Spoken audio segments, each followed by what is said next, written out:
Man, that's fun to go to Arctic at this time of the year. Well, it's time to take a nap. Why is there a bear orgy happening in my room right now? Who let the bears in? Anyone? Why are there bears? This is disturbing. And they're so quiet, too. Oh, God. Hello world of YouTube and welcome to another mixtape review. In this video I'm going to be reviewing the new mixtape by Tomineek called February 30th Volume 2. And last year I actually reviewed February 30th Volume 1. If you'd like to see that review, if you haven't seen it before, click the always magical, ever-present Door Fedora. It's a magical fedora that takes you to magical places. Now if you don't know, in there I explained who he is. If you don't know who he is, he's a young MC. With this mixtape, he's trying to be more ambitious, which I praise. I praise ambition. I think that it's especially for someone that's his age, who's younger, to have this much ambition for a project is impressive. And with this mixtape, which is more like a play, it's like an audible play, it's like a radio play, because it's like 30 or so tracks talking about hip hop. And with the story of it, it's Tomineek wakes up and starts making a mixtape. His brother comes in, tells him that their neighbor has found a time machine, and they use it to explore the history of hip-hop. And it's almost like a tour through hip-hop through the eyes of a youngin', slash with a person who has access to probably Wikipedia. And essentially what happens is, throughout this journey, Tomineek and his brother meet these various icons of hip-hop.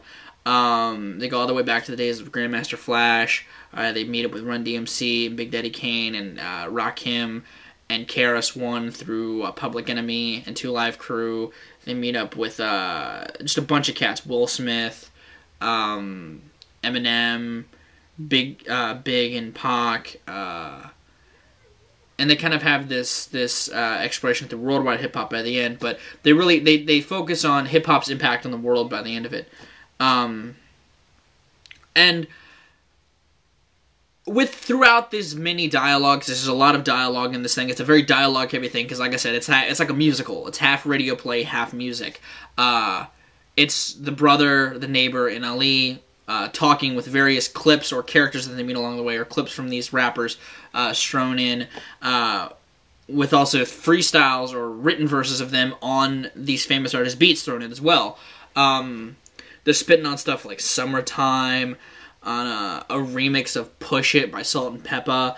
They spit over Where's the Love, or they cover Where's the Love by the Black Eyed Peas. And they just essentially go through all these songs that are famous in hip-hop and spit on them, tell kind of like a modern reflection on some of the songs in some cases, and in some cases they just cover them. And do I think this is an interesting project, essentially, after all this talking about what it is? Yeah, I think that it's an interesting project for someone that young to be doing, because I think he's like, what, 15, 16? He's a young guy doing this. I think it's very impressive. And I definitely think that the production has gone up from before. I think that they do their best with mixing the audio clips with their own well-recorded audio. I think that they balance themselves well on the beats, and I think that Ali has stepped up his game as a rapper, as a freestyle artist too, in some senses. The one they did with the Rakim track, phenomenal. That fucking thing was amazing. It's paid in full eventually, like it goes into paid in full, but it starts off just Rakim spitting, and then Ali spits, and it's just amazing. The Eminem battle is really well, because they essentially take the climax of 8 Mile, and Ali steps up and tells Eminem about his future, and it's interesting. I think that what they did to Changes was really good. I think that his brother definitely shines more on this thing. He was on February 30th, Volume 1, but I think that he does a really good job of this as well. On Dear Yvette, he spits on Dear Yvette, and he does a really good job with that. I think that they're aware of hip-hop's upcomings with this, and they pay respect to that in a really good way. And I like that, because I always think it's interesting when rappers choose to rap over stuff that isn't theirs, that is famous.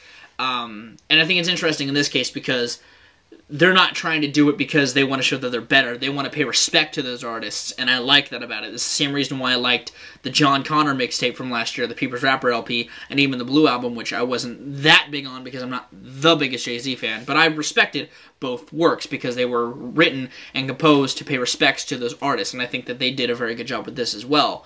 And I also liked it because I like radio dramas, so I liked this because it was like a dramedy. It was like a radio drama comedy with rap thrown in there, and it was nice. It was cool. I think that it's great. It's a great project. If you want to listen to it, I'll link to it below, to part 1 and part 2, because there's 2 different parts that you have to download. They flow together well, though, and I think that Ali's coming up. He's stepping up his game. He's getting better, and he's working on a record, which is good. Good for you, Ali.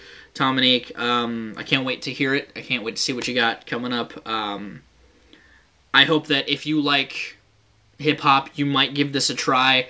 You may dig it, you may not. I liked it. If you like radio dramas or podcasts mixed in with freestyles / written stuff on other people's beats, you'll like this.